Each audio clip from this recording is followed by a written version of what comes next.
gone 20 hours out of 24. I was leaving town, wasn't I? Just another example of my neglect. And besides that, he was fitter than 90% of the young jerks I brought around. In a hurry to take off, I hadn't heard him out. Just agreed that he was in terrific shape for 77, but asking him to humor me in the matter. It was only 10 days later that I learned that Mr. Contreras had dismissed him the first time he showed up.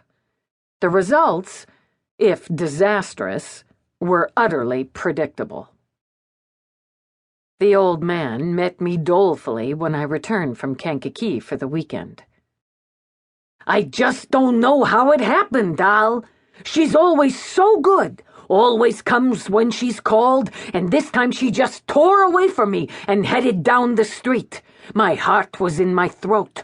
I thought, my God, what if she gets hit? What if she gets lost or kidnapped? You know, you read about these labs that hire people to steal dogs off the streets or out of the yard. You never see your dog again, and you don't know what happened to her. I was so relieved when I caught up with her. My goodness, what could I ever have said to make you understand?"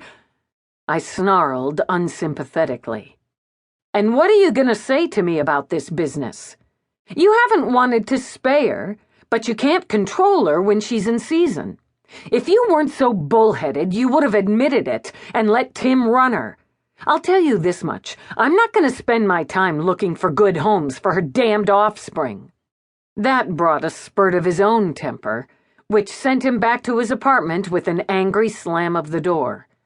I avoided him all day Saturday, but I knew we had to make up before I left town again. I couldn't leave him in sole charge of a litter. Anyway, I'm too old myself to enjoy bearing a grudge. Sunday morning I went down to patch things up. I even stayed over on Monday so we could go to the vet together. We brought the dog in with the angry tension of the ill-assorted parents of a wayward teenager. The vet cheered me no end by telling me that Goldens sometimes have as many as 12 puppies. "But since it's her first litter, it probably won't be quite that large," he added with a jolly laugh. I could tell that Mr. Contreras was delighted at the prospect of 12 little black and gold fur balls. I did 85 all the way back to Kankakee, dragging out my business there as long as possible. That had been 2 months ago.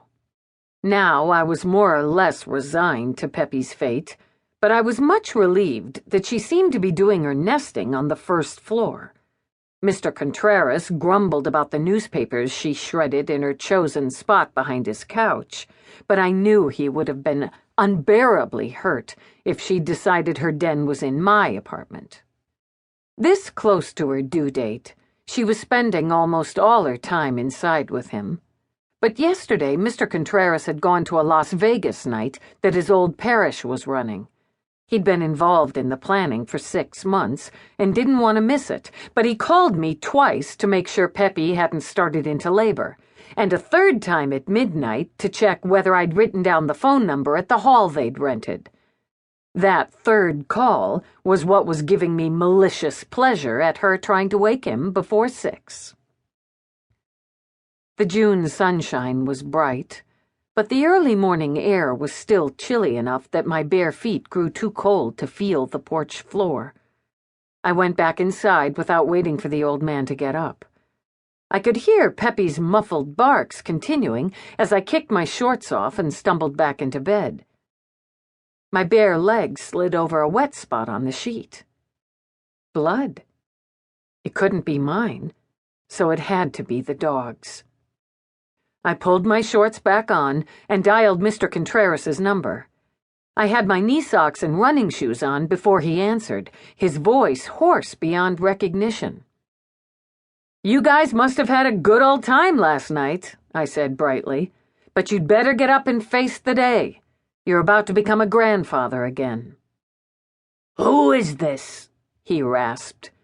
"If this is some kind of joke, you ought to know better than to call people at this time of morning and—" "It's me," I interrupted him. V.I. Warshawski, your upstairs neighbor, remember?